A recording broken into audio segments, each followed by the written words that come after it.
శుద్ధి చేయబడుతుందంటే ఇదిగో పశ్చాత్తాపముతో,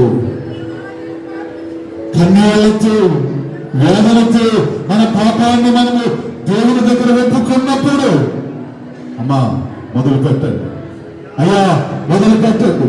మన పాపాలు వెతుక్కున్నాము. సమయంలో గత కాలమంతలు, గత వత్సరమంతలు తెలిసి తెలియక వేరే తలంపుల మీలోనికి రానియకుండా బలమైన దేవుని వాక్య వర్తమానము విన్న వారులరా ఇరవై సమయంలో మనోనిదానమును కలిగిన వారమై మరి ఏ ఆలోచన మీలోనికి రానియకుండా, మరి ఏ తలంపు మీలోనికి రానియకుండా,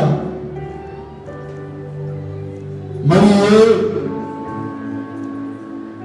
లోక